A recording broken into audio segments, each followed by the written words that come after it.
many of us, we have a challenge and we have problems. Finding our way back,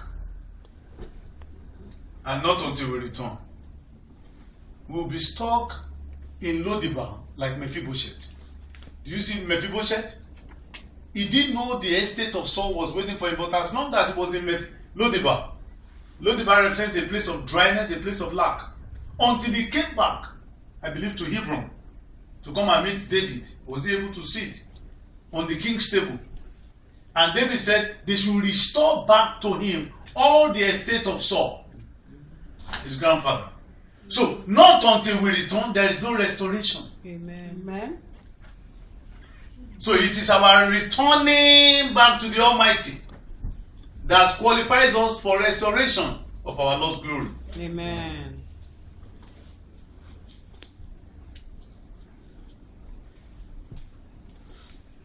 Thank you, Father. Thank you, Lord. It is time to change course. Amen. It is time to change course. Amen. Being in covenant with God or being saved alone. Listen to me. There will be a lot of poverty reading. Haven't you seen that guy? Lazarus. Even in heaven, he had on ripped clothes. Rags. Even in heaven. Though he went to heaven, but he made it in rags. None of you will make heaven in rags. Amen. In the name of Jesus. Amen. The day you die, you will all be buried with the best garment possible. Amen. No matter the price. Amen. Thank you, precious Father. Thank you, Lord. Lord, we give you glory. Righteousness is key to success in business, is key to success in every area of life. Righteousness. You can't succeed without it.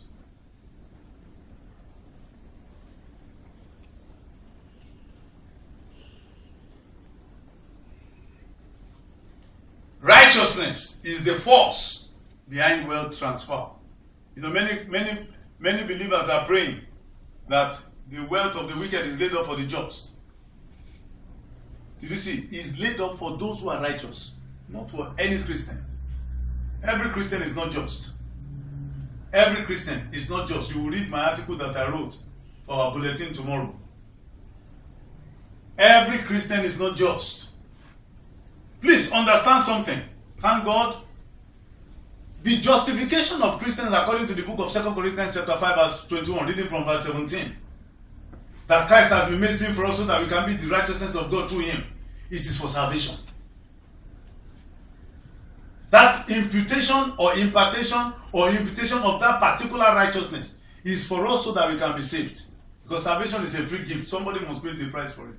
And since we have seen sinful blood, our blood will not be qualified. The blood of Jesus had to be shed. Remember, listen to this. Listen to this. Through the first man, Adam, everybody in the human race entered problem.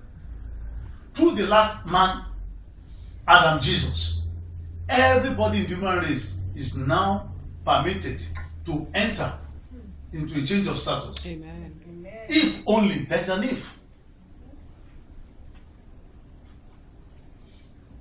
This is where we are being deceived. There's an if. My younger brother was talking to me about a Swedish fella who said, I don't even have to pray. I don't have to do anything. Jesus has done everything. So I can be mad. I can be total anything I want. It does not matter. Jesus paid the price. See, that's one form of teaching that is going on. It's a deceptive teaching. It will send many people to hell. It will cause many people to be dead in poverty, thinking that because Jesus has paid the price. Man, there are requirements and demands that we must all meet. Amen.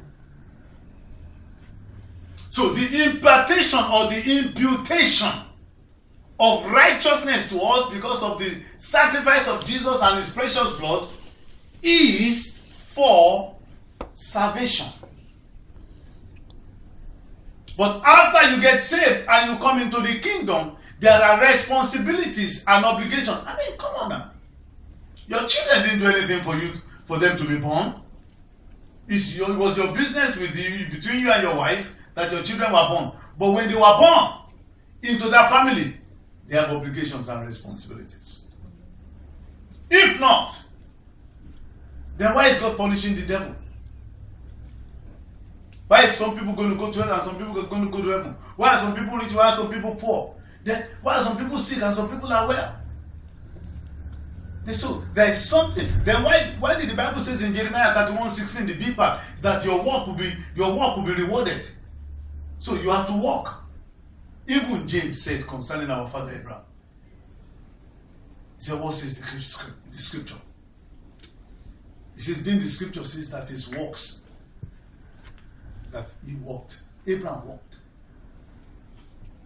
And I'm not talking about going to 9 to 5 job or like some of you do 28 hours.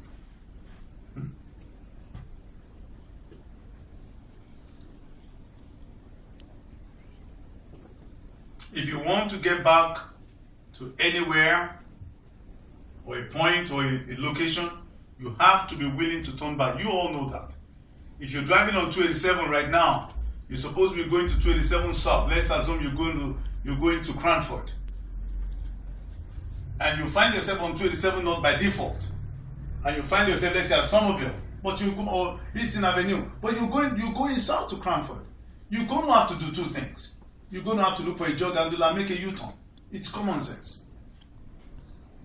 We want to get back to where we've been chased out of. Man was chased out of prosperity, which is the land of Canaan or Eden, because of a reason. So the only reason that we were chased out because of sin.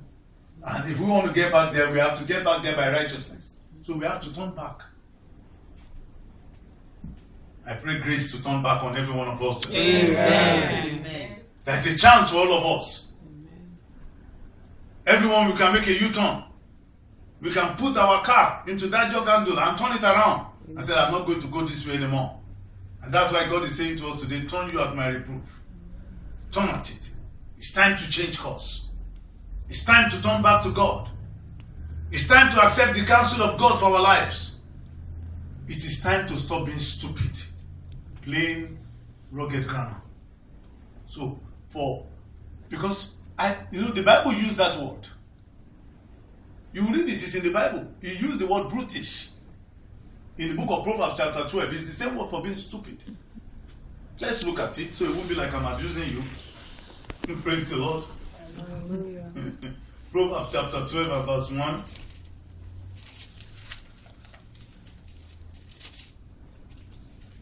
Proverbs 16:25 says there's a way that seems right unto a man, but the end of that way is death. Stop getting lost. Calm down. Stop.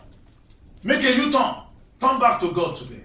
Amen. And you make it. Whoso loveth instruction, loveth knowledge. But he that hated reproof is stupid. It's right there. That's what it says in your Bible. It's brutish. You don't like reproof? Then you're stupid. Then you don't want to change. You're faking it, man. You're talking jargon. You're just showing up in church for nothing.